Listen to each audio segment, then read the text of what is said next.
Hey everybody, how you doing? This is Barry, that Goat Metal Show with the weekly recap. Hope everybody's doing good. Hope everybody's having a weekend that's gonna be well. As far as the people up here in the Northeast and stuff, we're gonna be suffering.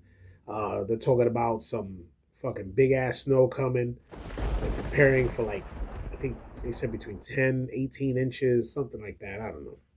I mean, I know we're not gonna get nowhere near what we had, what Russia had. Russia had like 7 feet of snow. If anybody's seen those videos, those are crazy, crazy. Still got my mind blown from that. But hey, what else can you do, right? Fuck it. All right, let's get into some news. All right, Overkill. All right, enlists former Fear Factory bassist Christian Old Walbers for 2026 Thrash of the Titans US tour. All right. New Jersey thrash metal veterans Overkill will once again hit the road this spring without longtime bassist Dee Dee Verney, turning to a familiar and trusted substitute for their upcoming U.S. dates. Former Fear Factory bassist Christian Old Walbers has been confirmed as Verney's fill-in Overkill's March and April 2026 run on the Thrash of the Titans tour. The trek will feature Overkill in supporting role for Testament, with German thrash pioneers Destruction also appearing on the bill. Walbers acknowledged his return to the live lineup earlier Sunday during tour artwork alongside the following message to the fans. See you guys and gals out there on the Thrash of the Titans tour. So yeah, I mean that's cool. I mean, they said that the original bassist he's been having some issues here and there. So they've had fill-ins. I think Ellefson filled in at one point. So hey, look, man, you get yourself a guy who could fill in and do a good job. Yeah, why not, man? You know what I mean? It's got to keep the show rolling. And I hope I really do hope that Verney's okay, because he's a legend, and I understand stuff is starting to catch up to a lot of us when we get to a certain age, and I just hope that he continues to be well. All right, so I guess that's gonna be something killer to look at, man. All right, now we're gonna go into the world of Opeth. All right. Opeth's Agafel stated a record label he started a record label just to avoid Nuclear Blast's silly logo. All right. Agafel explained that while Opeth was signed to Nuclear Blast, he struggled with the label's name and iconic logo. Agafel has never been shy about following his instincts, even when they're driven by something as simple as aesthetics. In a new interview with Proud Project, the Opeth frontman revealed that the band's label, Model Balaget, I guess I'm the way you pronounce it, I can't pronounce shit, was created for a surprisingly blunt reason. He didn't want the Nuclear Blast logo on Opeth albums. Okay? Agafel explained that while Opeth was signed to Nuclear Blast, he struggled with the label's name and iconic Biohazard style logo appearing on their meticulously crafted releases.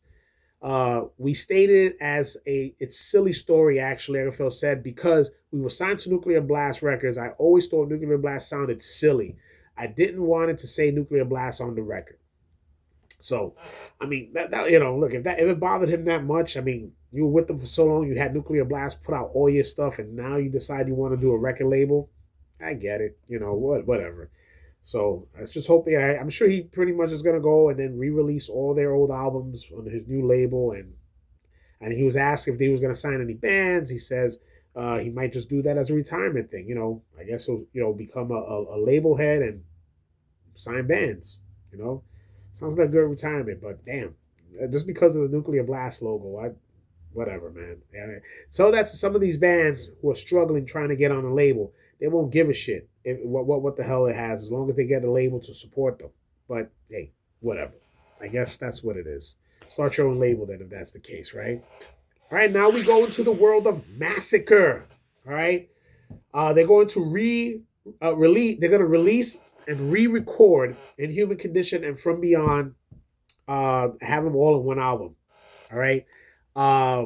Basically, they said that there's nothing wrong with looking back, something you've done, and thinking, hey, I could do something a little different.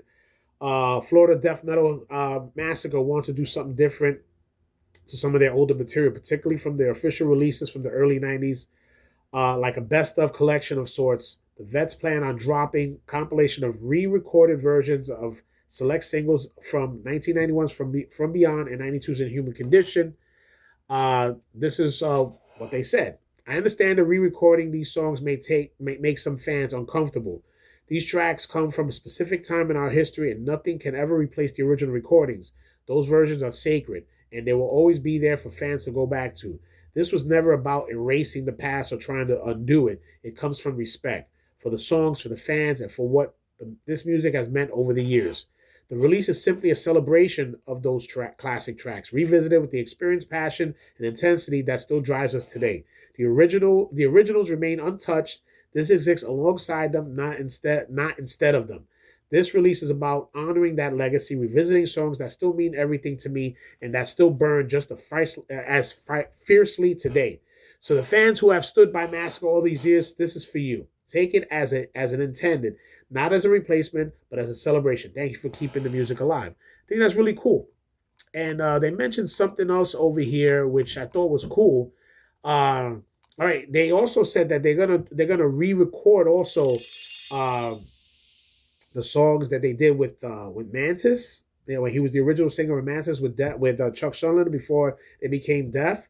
They're gonna do the whole Death by Metal demo in its entirety for a few shows, and I think that would be cool if they could do something with that as well. I think that would be awesome. I mean, I know they did a remastered version of it, but that I wouldn't mind hearing something a little bit more updated. I think that would be fucking cool. But to see it live with those songs, I think it's gonna be phenomenal. That shit should be fucking great. All right, now we go into the world of Jack Owen. All right, Jack Owen, it's been running around all over the place. People have been talking about his interview where he opened up about leaving Cannibal Corpse in 2004, citing a toxic environment as one of the reasons why he left. All right.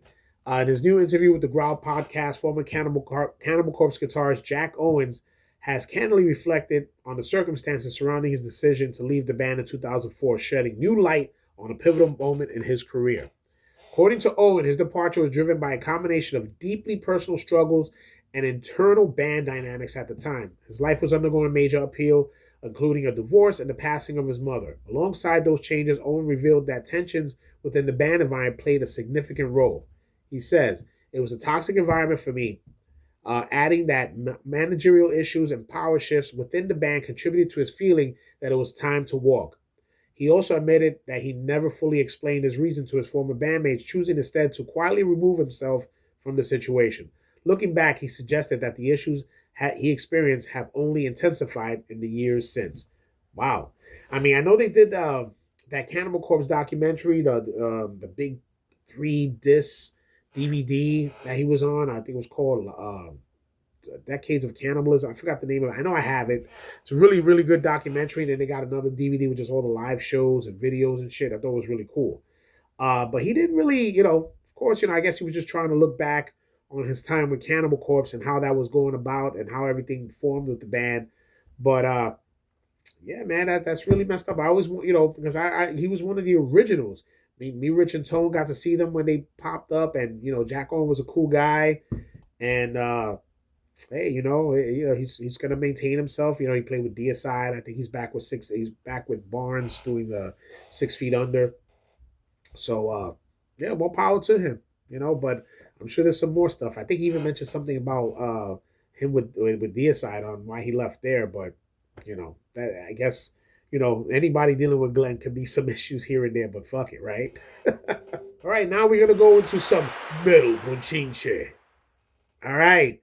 Okay, the bonchinche just keeps on spilling in the world of the Cro-Mags.